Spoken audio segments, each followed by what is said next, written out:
I did a podcast with Handsome Finance, and I will be reacting to my very first podcast. And I do want to say one thing is that I am a little bit uncomfortable because all this stuff is new to me. Doing YouTube is new to me. Talking to a camera is new to me. Doing a podcast is something I have never done before. An interview like this I have never done before. And yeah, I'm a bit uncomfortable. I'm out of my comfort zone right here. Haven't watched it yet. I do not know if I mess things up. But yeah, let's react to it. Hi, Kevin. So tell me, why are you wasting your life farming airdrops? That's actually a good question. I think that airdrops, they are a good way to make money. They are a relatively safe money to grow your crypto portfolio. And the reason why I already misspoke. Like I'm telling you, all this stuff is new to me. I already misspoke. They're relative. What did I say? safe money to They're relatively safe money. No, they're a relatively safe way to make money. grow your crypto portfolio. And the reason why I say that is because there are a lot of people who do not feel comfortable, like gambling on meme coins, for example, or Whoa. Meme coin is not gambling. It's pure strategy. there is a lot of Why is strategy he out to of frame? it. But most people, they are gambling, right? And also, they're not really comfortable like investing in altcoins, or they don't believe that the alt season is here yet.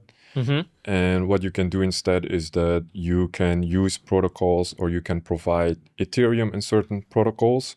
And then in return, or eventually you will receive an airdrop that will be worth X amount of money. And then you have grown your crypto like that, just by keeping it in a protocol or something. For those who don't know, what is an airdrop in simple words? In simple words, It's not that simple. It is not that simple.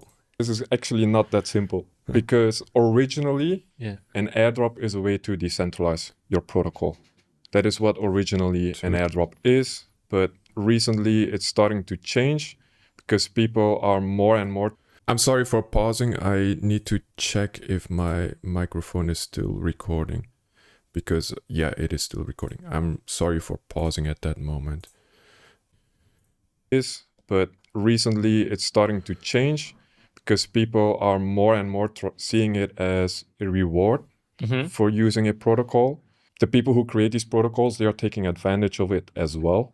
They are trying to lure you in with XP and all that kind of stuff, just to grow their user base. And they will say, like, they will reward you. So that's kind of what makes it difficult these days. And also, I would say that nowadays, like originally as a way to decentralize your protocol, it's still somewhat like that. I will give an example. Jupiter. Okay. You received the airdrop earlier this year. Yeah, You I can received stake that. those. And then when you stake those, you get voting power. And with those voting powers, you can vote on the projects that are allowed to launch on their launchpad, or what they will do with their marketing funds and stuff like that. And I don't vote for my country. I don't know if I'm going to vote for protocols. But yeah, why not? But it's the Okay, it's not that bad. Actually, he cut out the part because actually I lost the plot. I literally told him, I'm like, I lost the plot. I think it was here, or maybe it comes later on. But what I wanted to say is that originally is a way to decentralize your protocol, but now it turned into that everyone believes that is a reward for using a protocol, which it kind of is true, but it also isn't true because that's not originally what it is designed to. But I wanted to say, what I wanted to segue into was saying that now it is a way for the VCs, the team, the early investors, right, for them to cash out on their investments. That's kind of what it turned into. the airdrop is a distribution of token. it's a distribution of token, yeah. What you explain more, I feel like it's the evolution. There was like airdrops used to be like to decentralize your protocol. Yep. So like this, everyone can have a Yeah, voting yeah. power, and it's distributed more or less fairly, depending of how successful it's went. Yeah. And now, as you said, we went into more like a marketing kind of airdrops where it's points and farming users kind of. Yeah, it's kind of like that now. And what I would also say is that an airdrop nowadays is more like a way for the early investors, the seed investors, the VCs and the team to cash out. That's more what it is, because they promise you an airdrop with these points and all that, like they hang it in front of you, and everyone has TikTok brain, right? They need instant gratification, instant rewards.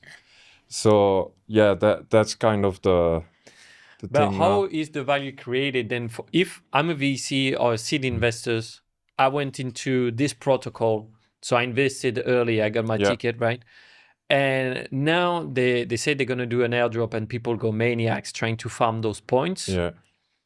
My question is like, when it hits the market, how do they exit this? Because like, in my perspective, if everyone is getting an airdrop, like there's no incentive to buy the token, so the value go higher.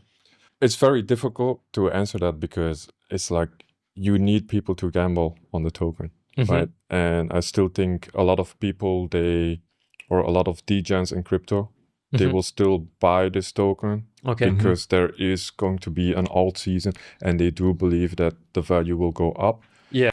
This is true because we need people to buy the token eventually. And I do see accumulation of these tokens. For example, I know people that are picking up Blast. They say like, well, Blast is undervalued because Blast is a very good layer 2 chain. Like it's not dead. Like ZK Sync is a dead layer 2 chain. This one, like Blast, is very active. It has a very active community. Like the Milady guys are also very active on it.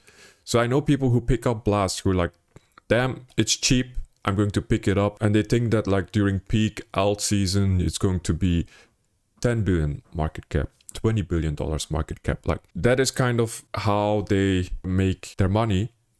But I'll just play the clip because I talk about it. Yeah.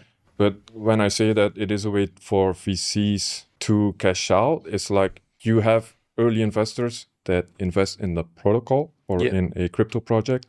How are you going to pay out those early investors? Right? If it's in a traditional company, you pay them out in stocks. With crypto, you pay them out with the token. So they need to receive a token. When a project has received funding, they need to create a token, and then they will use their fees that they have collected over time to create a liquidity pool. And they try to lure the people in to buy it up afterwards, after the airdrop has come out. They want people to eventually buy it up, and then eventually the VCs can cash out, and the team can cash out, and they can make money. And the retailers get wrecked. Always. That's good. Good point. Thank you. Yeah. Well, that's the end. I want to come back actually to one of the biggest airdrop later, Blast. But my question is, before that, is like, what is and where is the money now if you say that everyone is just doing marketing airdrops and everyone is referring their friends, spamming this link to say, oh, go here and start to do like click on the buttons, you're going to get rich. So on my audience, I will never tell my audience to do this shitty airdrops. Like that's why everyone is clicking a stupid hamster. But the good airdrops, they are the ones that I would say. Okay, so Hamster Combat, I already made a video about that, about Hamster Combat, where basically I told you guys the truth. The influencers have been telling you that the Hamster Combat airdrop will be good. And I'm just giving you the facts that it is not going to be good because the airdrop is overfarmed. They have, I don't remember how many it is. Now, they have 250 million users or something like it. They have a crazy amount of users. And it's just impossible to give a good reward or to give a good, fairly distributed airdrop. It's just impossible with that many users. So that is my beef with Hamster Combat. Am I saying to not play Hamster Combat? I'm not saying that. Like, if you enjoy the game, but don't expect to make hundreds of dollars from it or thousands of dollars from it. It's not going to happen. Say our underfarmed. They are the projects that have received a decent amount of funding and they have a low amount of users in comparison. Okay. Yeah, I can give you an example. I am a fan of Milky Way because they only have 20 million TVL. They have received funding from Binance and there's not many people farming it. And I understand why they're not farming it, because you have to stake TIA. It's liquid staking for TIA. And the price of TIA has been going down because, you know, the market for alts is a bit shit. And I do believe alt season will still come. So you have to stake TIA, which is already their own blockchain, right? So you have to use a special wallet, I guess, as well. So there's a bit of friction here. There is friction, Yeah, because if you do an airdrop on a layer 2 or Ethereum, I think like most of the stuff happening actually were like layers of Ethereum between L0, L2, and L3, right? Yeah. That's interesting. So how would you come up to find those underfarmed airdrop, and what kind of returns can we expect? What I always look at when I find an airdrop, I always look at, have they received funding yet? Like I said before, a project need to have received funding, because if they receive funding, they need to create a token, right? They need to pay out the early investors. So that's what I look at. Have they received funding? What's their valuation at? And then I look at how many users are there. So I go use on-chain data to check, like, are there a lot of users or not? And then I can compare them to a similar protocol or a similar project who has done an airdrop before. And I can be like, okay, like this project before, this was a good airdrop and they had 300,000 users and they had a similar valuation.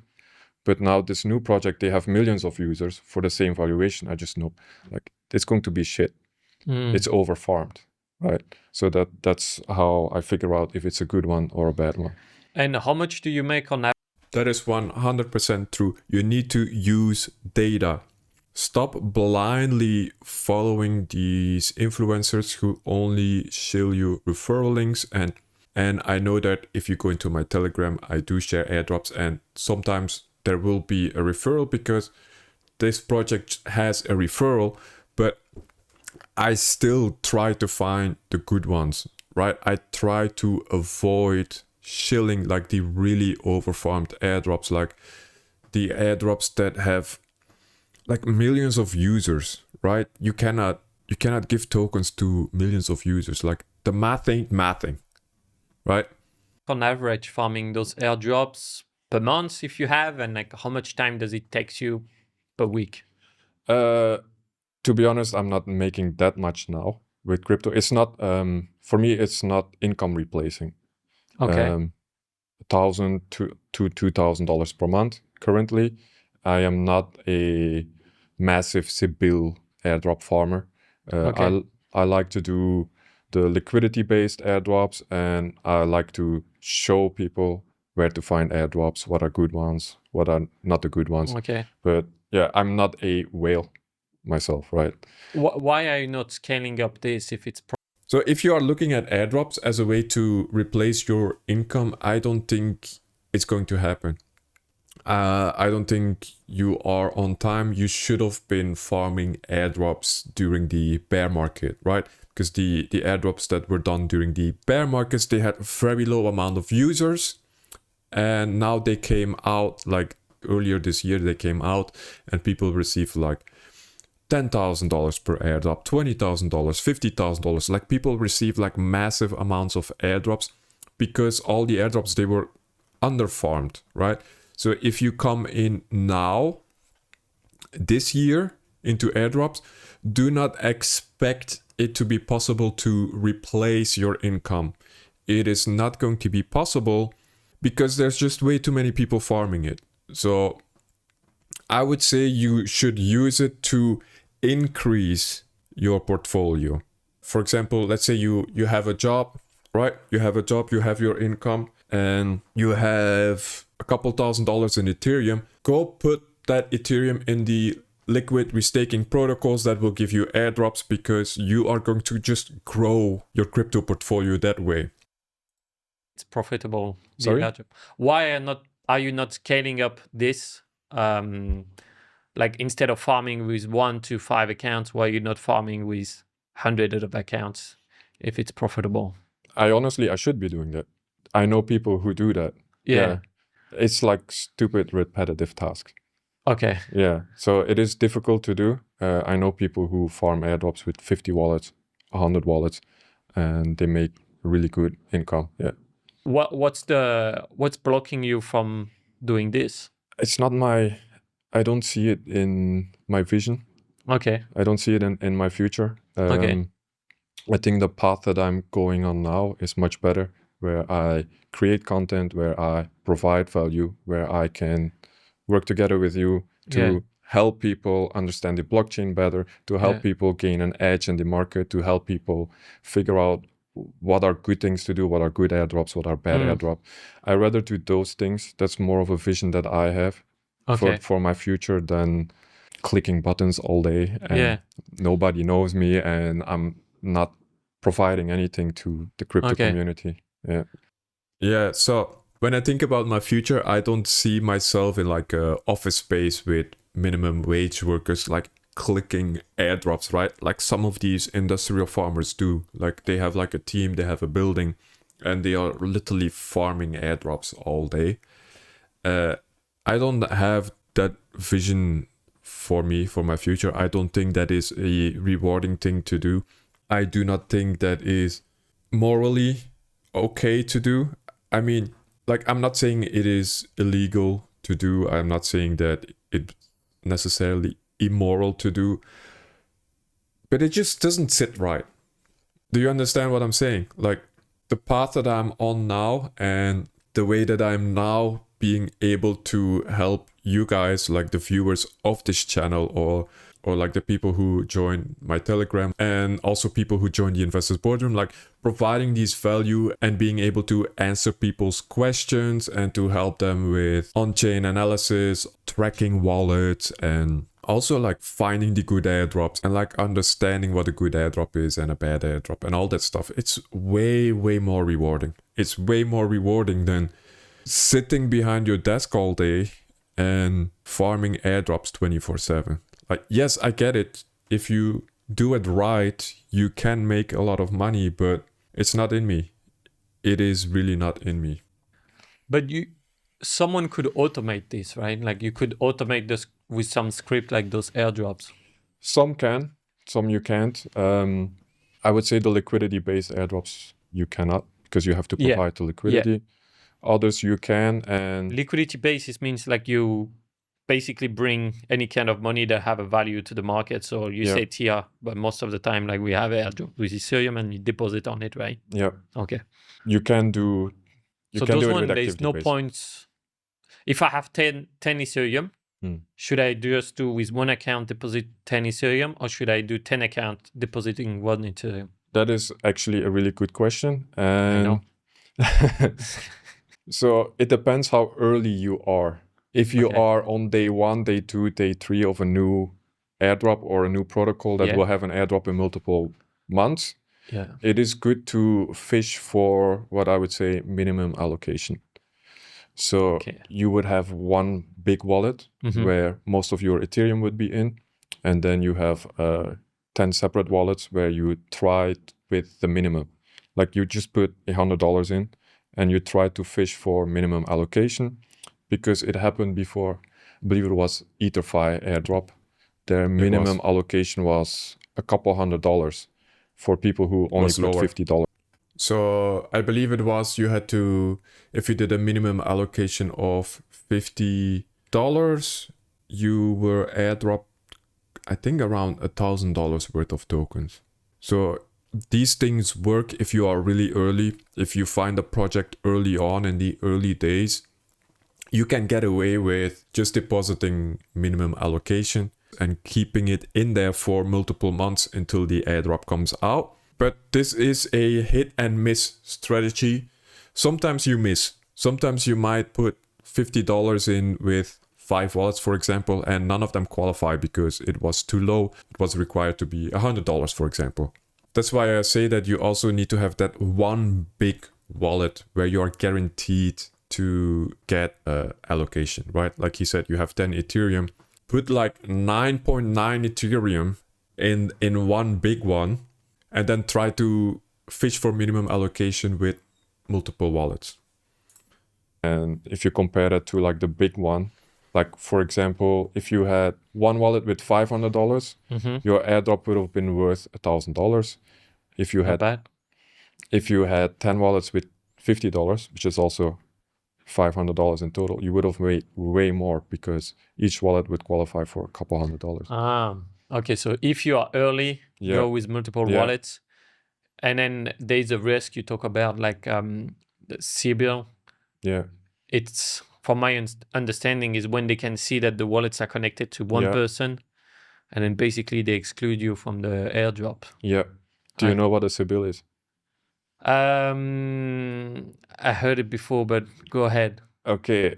Originally, a CBIL is where a single entity tries to take over a blockchain through malicious nodes. That is the official, like the official terminology for this term. But then, because now we are farming airdrops, and originally an airdrop is a way to decentralize your protocols. So people, they would like, you can kind of hack it, right? You can have like 100 wallets, 1,000 wallets to try to accumulate most of the tokens. So you would have most of the ownership or most of the say in where the protocol can go. So that is what a CBIL is. Yeah, so this is the truth. Like a CBIL is, for example, like you want to take over a protocol with malicious intent. So you would try to basically accumulate the majority of the airdrop tokens.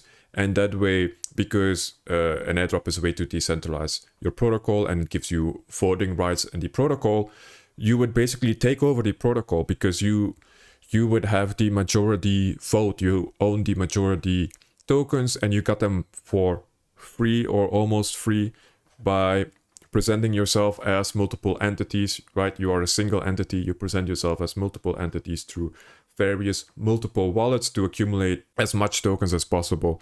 So that makes it a gray area or immoral to do CBIL airdrop farming. However, I do not think that the people that CBIL airdrop farm, the people that I know that have been airdrop farming with multiple wallets, that is just not their intent. Their intent is just to make money, right? But I would say that like if you have 50 wallets, like you're doing it for profit, right? You're not going to do it to take over a project, unless maybe some guy in Russia maybe. But yeah.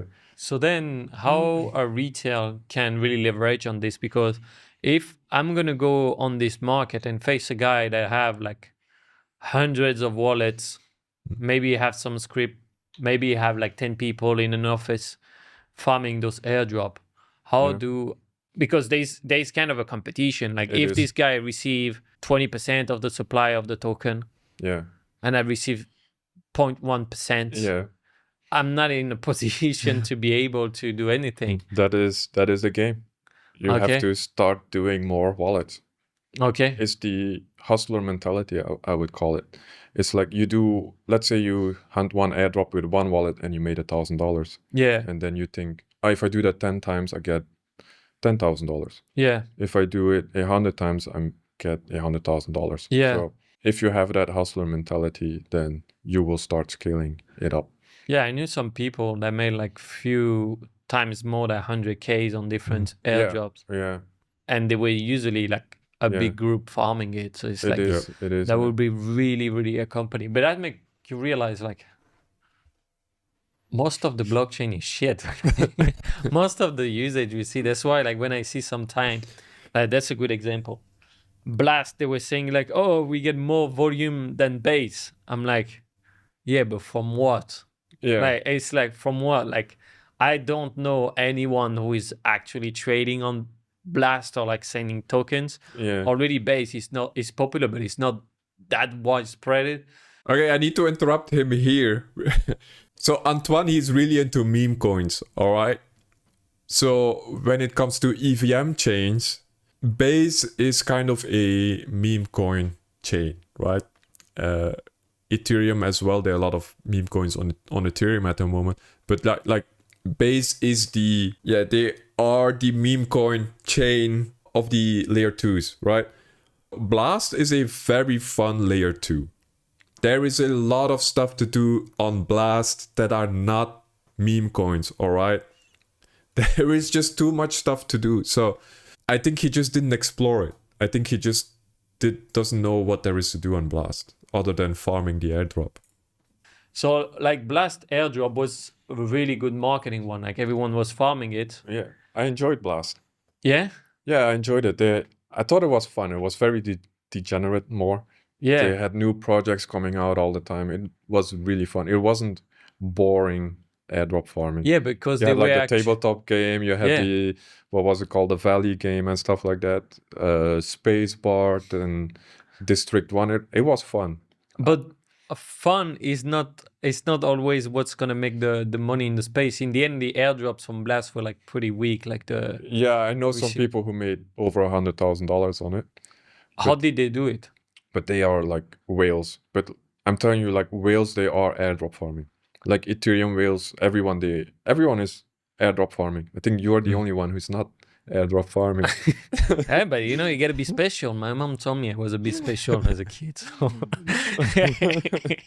Well, that's interesting. Yeah, but that's the thing. Like, okay, yeah, if you don't have 100 E's, like then you're not gonna farm those things. Like, cause so for Blast, the people who made 100K, what did they had? Was it just like they had tons of E's? They put their E's on it and then they waited and then they did not wait. No, they were actively doing stuff on chain as well. With multiple accounts or with single accounts? Like I think mostly single accounts.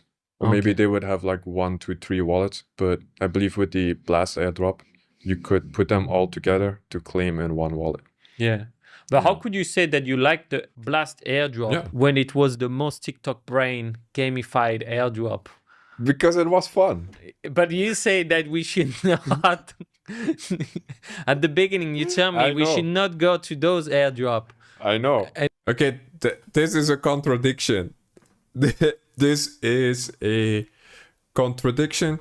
But what I mean by that is that the reality of this is that the airdrops that gamified, they are at a higher likelihood to become overfarmed. But on Blast, I was not really farming Blast heavily. I was just farming the different protocols on Blast, and the Blast airdrop was a bonus to that, right? So I made money on chain on Blast by doing different airdrops, and then at the end of it all, I received Blast as a bonus. So that's why I'm saying like it was fun and I made money, right?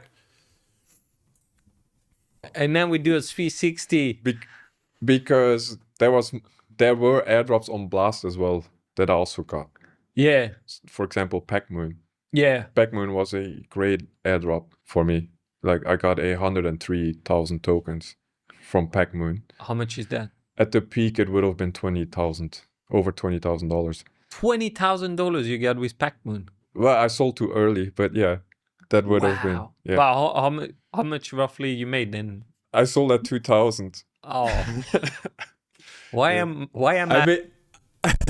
I already made a video about this, all right? You can watch that video. It's a Pac-Moon video. I talked about it. I explained my mistake in that video, all right? Having you on the podcast. Well, that's still good. Yeah. So, wow, you fumbled this.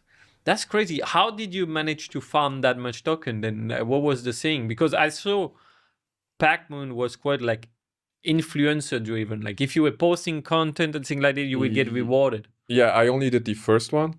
And the first airdrop was based on how much ETH you bridged into Blast. Okay. And you also received like 10% of the people you referred. And I referred some whales. So how did you manage to refer some whales? I have my Telegram channel. Okay. So there are whales who follow me. They follow, if I post about airdrops, they follow me. They use my links. Yeah. I thought only broke people was doing airdrop. No, They want the free money. Whales are doing it. So it's like whales are doing it and brokies are doing it. Yeah. And then me, I'm at the middle. I'm You're mid-curve. stuck with meme coins. I'm mid-curve guy. Yeah, but I do not know if meme coin traders or the people who are big in meme coins are farming airdrops. I'm not 100% sure. But yeah, a lot of whales are farming airdrops, especially like the Milady gang. Like the Milady whales are definitely farming airdrops. And just holding a Milady qualifies you for so many airdrops. Like all the good ones they get for free. All right, and they are very active on chain. They are active farming airdrops all the time. So whales, they are farming airdrops because it is a relatively safe way to increase your portfolio, right? If you have a nice amount of money in Ethereum and you spread it out over multiple chains and you put liquidity there and there and there and there and there, and then you receive these airdrops and you sell them for more ETH, like your stack of ETH just grows, right? I mean, whales, they are not gambling. If you have a lot of money, people, they don't gamble it. They are not gamblers. They are investors. They are smart traders. Like, you understand what I mean, right? So if you have a lot of money, just keep growing it over time in a relatively safe way. But I mean, fair play, but it's just I choose like where I'm going to focus. So it's like if I do airdrops, it will be only like fully automated. I did that with, was it layer zero, the one? Or Yeah, did you get anything? pretty much nothing. Yeah, I didn't put enough in. I didn't put enough energy, but yeah, when you could see that there was like 4 or 5 airdrop checker to calculate your points and things like that. They had 5 million users. I thought I should have just been a miner. Like this, you make money on all the transaction. Like you don't have to care because in airdrop farming, they still like those little fees that will eat a little bit your wallet. Yeah, the layer 0 airdrop, it was relatively good. It was a relatively good return on investment, even though it was overfarmed. Yeah. The return on investment was a 7x of your bridging fees on average. 7x of your bridging fees. So okay. if you spend $100 in bridging fees, you would have made $700. If you did $1,000 over multiple whiles, you would have got 7,000. But also they did some weird stuff, like where people who had a GitHub or like they built something around. I did not understand that. I was like, but that was kind of a smart way though, because I think like farmers, in a way, they should not receive the money. They're here to farm, but like it's not bringing a lot of value to the market in some ways. So who do you think should receive the airdrop? Me. You? No, who should receive the airdrop? But that's the question they have to ask themselves all the time, and that's why it's hard. Yeah, like it's because they're gonna try to remove the accounts that like are farming. Yeah, but also should they remove them because there was a lot of transaction, so people think, oh, this blockchain have a lot of volume, so it attracts people. Yeah, and then that's a full challenge of like, anyways, in 1 or 2 years, no one's going to use those chains.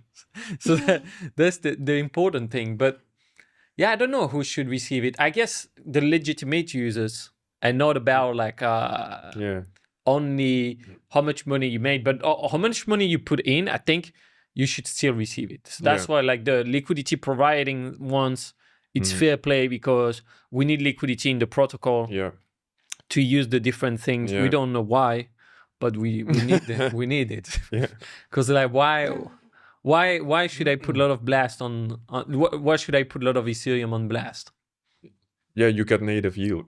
Yeah, I could native yield with blast, but I could also yield somewhere else. But your ETH gets native yield as well on blast. Yeah, they get the native yields, but I could have just not native yielded somewhere else. Like it's an advantage, but it's not a massive advantage. Actually, I remember when they opened the bridge to remove your ETH, most of the people, the cost to de-bridge was the cost of was how much they made with the yielding. And then even yielding Ethereum, like how many percent is it now? 4 or 5. Yeah. You can get the same with fiat. Yeah. So, but people think that, or I still believe that Ethereum will go up this year and next year. Yeah, it will. So yeah, probably. And that's why all these liquid restaking products. Okay, yes, you can get 4 or 5% in the fiat world, right? But I believe Ethereum will go up. So why would I not take an extra 4 or 5% on my Ethereum that I believe will go up? Like, I'm not going to sell my Ethereum for US dollars and put it in the stock market or wherever to gain yield over there, because I believe that Ethereum by itself will outperform that. And I can get another 4 or 5% on top of that, plus airdrops, which also have been a good return on that investment, right? Some of the airdrops, based on your liquidity, you gain another 60% on top of that, or 100% on top of that, or 3x, 2x, 3x, whatever, right? So why not take that extra money? Why not? What's stopping you from just squeezing every yield out of it? Protocols, those are really good because you don't want to sell your ETH. Right? Okay. You want to hold on to your ETH until next year. Yeah. So why not stake it and restake it and then restake it again to get yield on all these and all the airdrops and make more money and more ETH and then sell those to ETH and restake it again? That doesn't make any sense.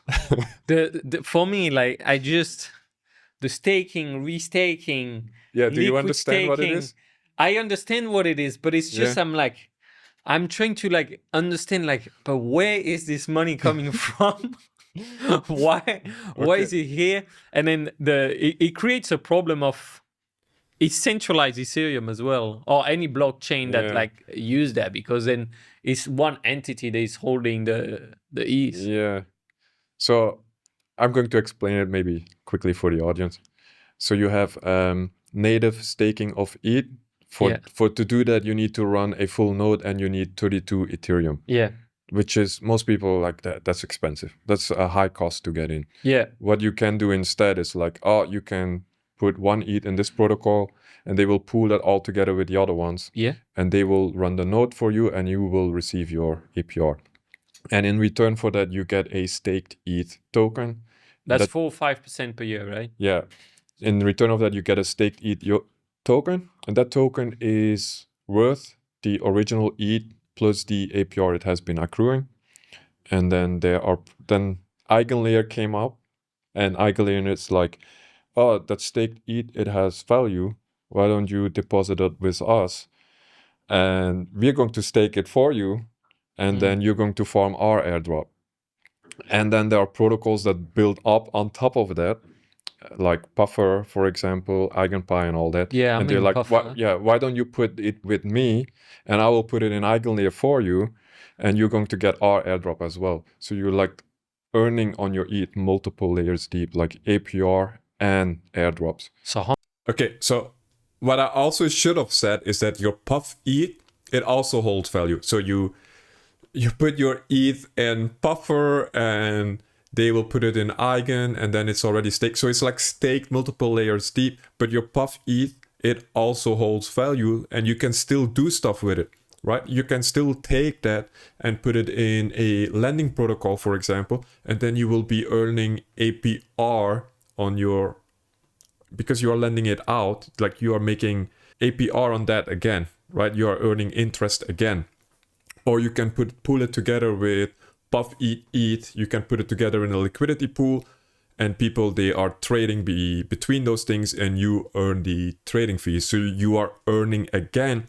And some of these protocols have another airdrop of themselves again. So you are earning another airdrop on top of that. So you are just earning multiple layers deep on staking Ethereum once. So that is kind of the game here. So how much percentage per year you can achieve with that? I think Eigenlayer was a 60% APR. 16? 60. 60%? Yeah. With the airdrop, right? With the airdrop. With the airdrop, yeah.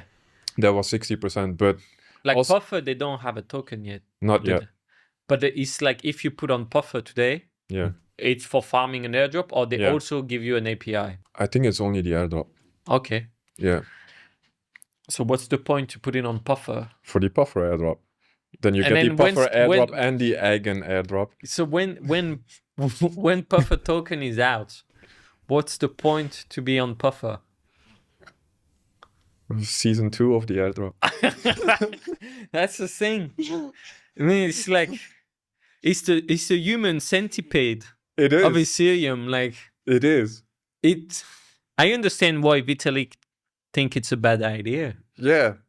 But you are making money on your ETH. You don't need to sell your ETH. So Yeah. You could put your ETH in meme coin. there's so much stuff in crypto that doesn't make sense. Yeah, but yeah, that's why we're here. Facts! Crypto doesn't make sense. I mean, the basis of crypto makes sense, right? A decentralized currency, it makes sense. Ethereum and the layer 2s, it makes sense because you can program stuff on chain and it runs decentralized. That stuff makes sense. But like all of this stuff, like, it's a fugazi, right? It doesn't make sense. Why does it have value? Why stay on Puffer after the airdrops are done? There is no reason, right? So it doesn't always make sense. But I'm here for it. I enjoy it. Crypto is fun. Here, otherwise wouldn't be here. That's crazy. So what would you do like now if someone is new and they're like, okay, you talked about 15 different layers of bullshit. And then it's like, how can I maximize it if I don't have much time and I have a medium capital? What should I do? Like medium capital, let's say 5 to 10K. 5 to 10K. I would just stick to restaking Ethereum. Restaking Ethereum. Now there's a new one, Symbiotic. Symbiotic is a competitor of Eigenlayer. Okay. And then there's a new one that came out, is Affine, which is basically the Puffer, but then for Symbiotic. Well, but Puffer have a better name and a better logo, I bet. Well, you need to get the new one, right? Yeah. You need to get early in the new one to get the points early. So that would be like, if you have some Ethereum, basically, if today like you have Symbiotic. 1 to 10 to 20 Ethereum, then you should check in those because you can make some good revenue with it. Yeah, without selling your ETH. Yeah, without selling your ETH. So that's pretty good for any kind of market. Like, cause some people are not going to sell their ETH. But what do you think about the problem that it creates to the environment for Ethereum to be centralized in those protocols instead of having something where all the nodes are decentralized? I'm Profit Maxi. Yeah, don't care. Don't care. I'm Profit Maxi. Okay, cool. Thank you. I think he wanted maybe he wanted, or he was expecting a discussion there or something. But I'm going to be honest, I don't fully understand if Symbiotic and Eigen and all that stuff is bad for the network. I have seen some stuff, I have seen some explanations of it that say this is really good for the network. So I don't know if it centralizes the network or if it helps to decentralize the network. I do not know. So and I think most people who do these things, they don't really care, or they don't really look into it on that level, like, oh, does this help to decentralize the protocol? No, people are like, I get the airdrop, I get APR, I make money, I'm going to put my Ethereum here. So that's why I said Profit Maxi. But yeah, that's what I think is going on. If I do not have ETH today, let's say I'm a degenerate, I have some Solana, some stuff like that, like where should I look for under farm airdrops where it's more like my presence, like the Pac-Moon one or thing like that could be helpful? Like, where is there a play? Because maybe there's no play. Like I think currently there's not really a play. There's a few bridges. There's T-bridge that you can do. Okay. There's Hyperlane. There isn't. I wouldn't say there's anything I can truly recommend currently. No, but let's say like not about like what's to do now, but more like what kind of mindset should I adopt? Is it like, should I go in it or just avoid it and focus on something else? Like basically my question is like, can we do these things halfway or just like the 80-20 that will be important? Like passively or? Yeah, like I don't like. Let's say I want to spend an hour a week maximum farming airdrops, and I have a bit less capital. A bit less capital. Like no capital or a little bit of capital? Wait, we can say no capital, but I don't want to talk to those people. Let's say a bit, and A bit? Yeah, a bit to no capital, like 1,000. Oh, 1,000. Yeah, you can still do liquidity based with 1,000. Yeah, no, but we're not gonna do liquidity based to get $2 at the end of the year. Like, I mean, something where I can have an edge. Like, for example, the one you did on Pac-Moon. Like, you didn't put that much. Yeah. So, like, what kind of mindset should I adopt, or like knowing what kind of inputs it needs from me, like in terms of hours of work and capital? I think you can just spend a few hours per week to just hunt airdrops. So what is few hours for you? maybe like an hour in a day, and you do that like 2 times in a week, 3 times in a week. Okay. And Yeah, then I think that would be the minimum. Yeah, I think the minimum would be 3 times a week or something, and you spend an hour in it. but you So would we skip the gym and we farm airdrop. yeah. Never skipping the gym. Don't skip the gym. The gym is super healthy, all right? But yeah, you can make a list for yourself. Okay, Like, yeah. create a spreadsheet for yourself, which airdrops you will hunt, right? And I have an airdrop tracker that I made to make it a little bit easier. Make one for yourself and really write down, okay, I need to do this, this, and this, and this, and try to stick to it. And why not outsourcing this task to someone in a country where the labor is cheaper? People do that. Yeah. Yeah, people do that, but they are like more the industrial airdrop farmers with hundreds of wallet, like 100 wallet or something. Yeah. Mm. Yeah. And that's why, like, that's the world we live in. Like, there's like really all the side. It's always about how much time you put in and how much tech you put in. Yeah. Because that's the thing. Like, even airdrops, it's crazy. But yeah, there's people making millions, people who have millions who are working on this. And then some people think, it's only like for degenerates who want to try to get $5. Like, it's like some people will say that airdrop is like coupon clipping, you know? Yeah. It is a way for, like, let's say you have zero money. Yeah. You have zero money, you work your 9 to 5, you don't want to put your savings into crypto or whatever. You can. That's a bad idea already. It is, but there are some airdrops that you can do to get your like first $100, first couple $100 in crypto. Any airdrops? Yeah, actually, my girlfriend, she made her first couple $100 in crypto with some super free airdrops. Like, for example, you had the Binance Mega Drop. She did both of those, and they were like $50, $70 each, and you didn't have to do much for it, right? You just had to sign up, basically. You had to put almost no capital in it, and she got a couple $100 in total. Like, she did a few airdrops that were like super easy. I just told her, like, just sign up to this, you will receive an airdrop, and she got maybe $250 from that. So that's really good. We sold those for Ethereum and Bitcoin, and also have been telling her to like DCA into Bitcoin and Ethereum for this year. So it is just a way to grow your portfolio, right? It's just a way to grow your net worth a bit, to just make some money, right? We should look at now. Like I said, Affine, Symbiotic. I did a little bit of Hyperliquid. You know that one? Hyperliquid is an exchange. It's oh yeah. But it's I just said, oh yeah, and I have the same reaction again. I did not do that one. It's an exchange on the Arbitrum, but they didn't release the token yet. But I feel like I know about Hyperliquid. It's not my thing because what is it? It's leveraged trading, right? It's like shorting and longing. It's not my thing. This one is pretty easy to do if you're gonna trade futures on decentralized exchange. Yeah, I don't trade futures. So. I don't either. Yeah, I try to avoid those. Yeah, but you trade meme coins.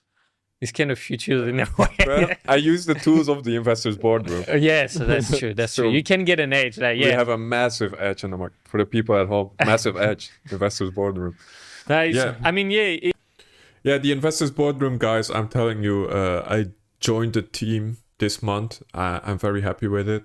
I have been inside of the investors boardroom for a few months already, and it just keeps getting better. Came to a point where I was like, damn, all the tools we have here, I can really recommend this product to people, and that's why I sent a message to Antoine.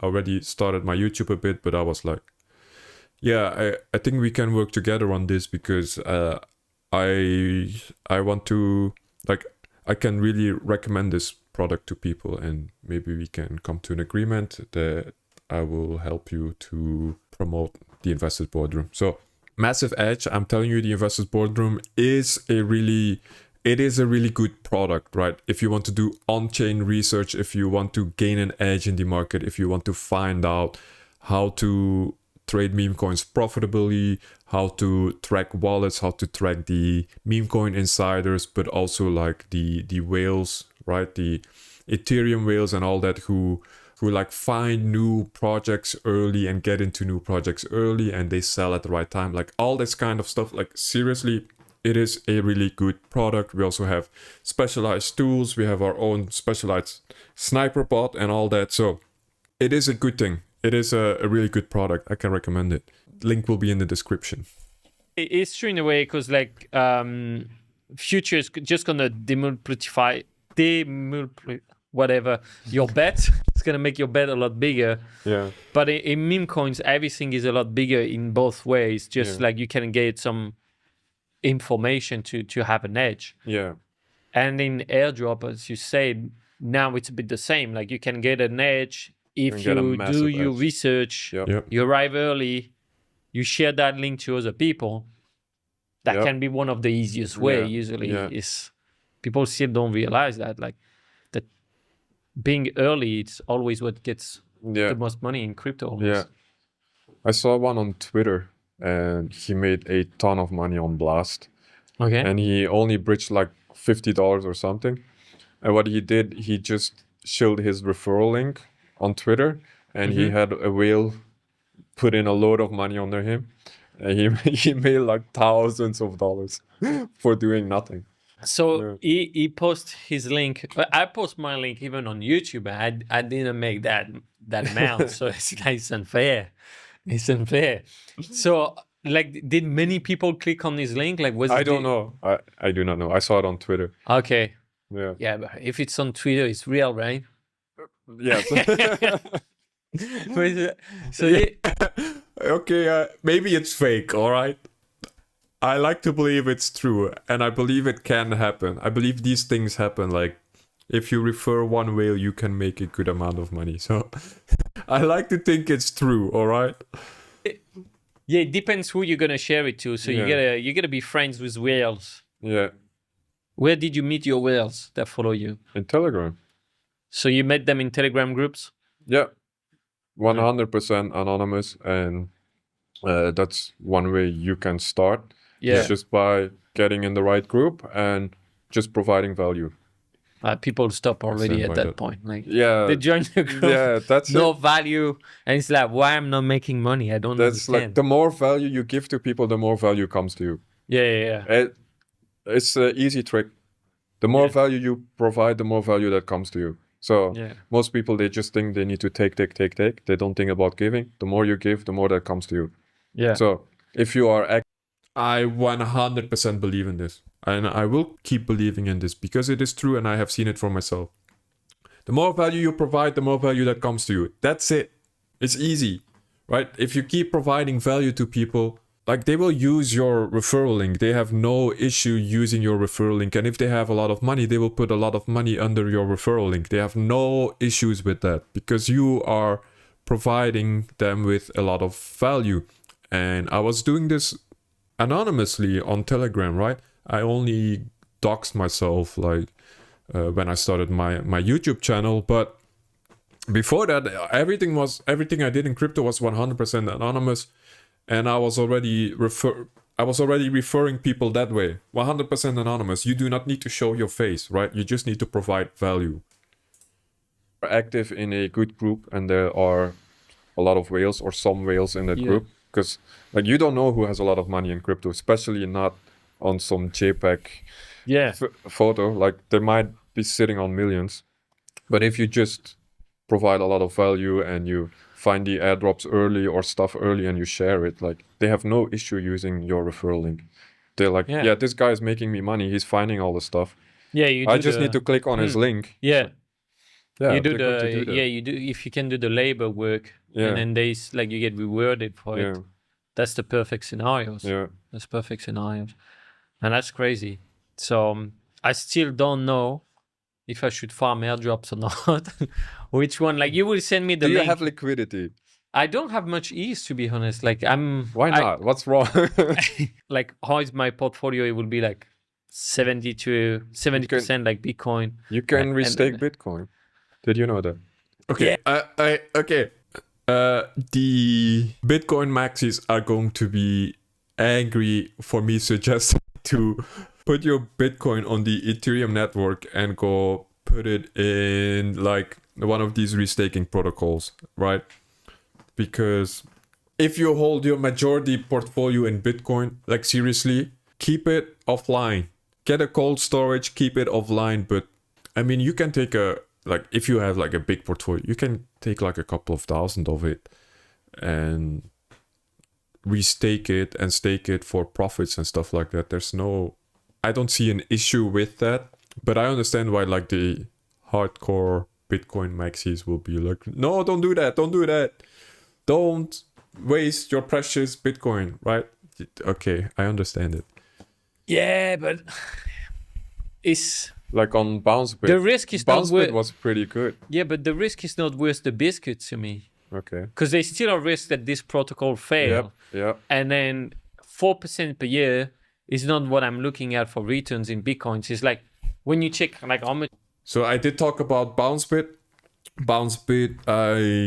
For example, if you put $1,000 in BounceBit, when I found it really early on on like the second day or third day. If you put $1,000 of Bitcoin in it at that time, and by the time the airdrop came out, your Bitcoin would have grown by 60% because the market has gone up by 60%. So your $1,000 Bitcoin would have been worth $1,600 already, and you would have received 3,000 BB tokens, which was 70 cents or 75 cents. So that is more than $2,000 for staking $1,000 of Bitcoin, right? So you would have literally turned your $1,000 of Bitcoin into 1,600 plus 2,000 is like 3,600.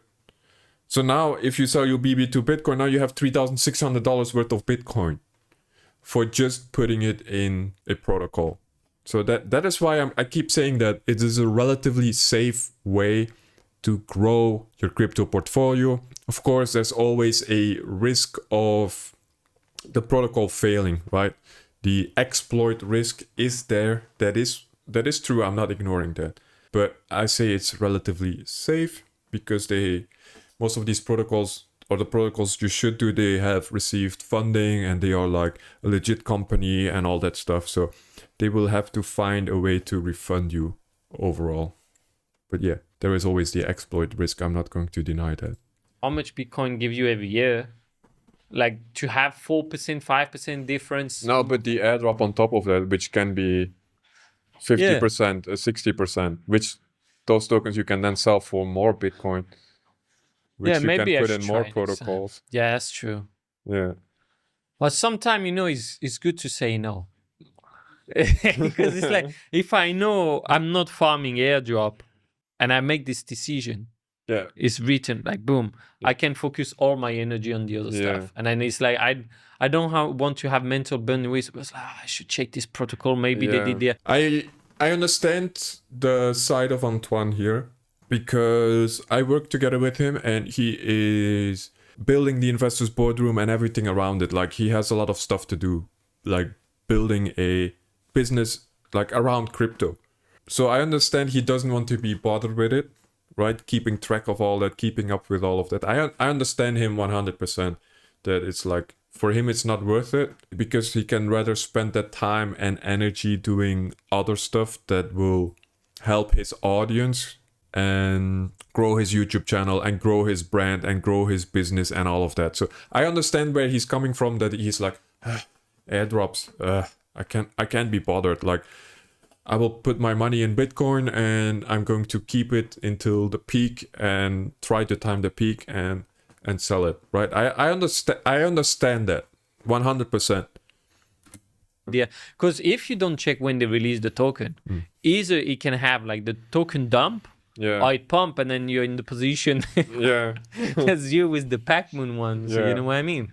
So yeah, I guess what would you say that now, like if someone wants to start, what's the 3 steps? Someone wants to start? Yeah. 3 steps? Yeah. Download MetaMask. Yeah, I mean, let's say we're not talking to okay, the 3 steps. To my grandma. First of all, follow my Telegram. I post about airdrops almost every day. Try to find the new ones that are underfarmed. I will post about those, and just follow it. But what if I want to find the link before you? So I send the link to you about about those underfarmed airdrops. Like you gotta spend a lot of time in the trenches. Yeah. So provide value then. Yeah. If I find your post on Twitter before, like if I find it from you. Yeah. On Twitter, then. Yeah. Okay, so it's one or the other, but it takes time to build those kind of audience, and it takes resilience. That's what's most of the time missing to the people in this game, is they don't have the resilience. But the one who do, they know that every 3 or 4 years they're considered as genius because the market is just going up.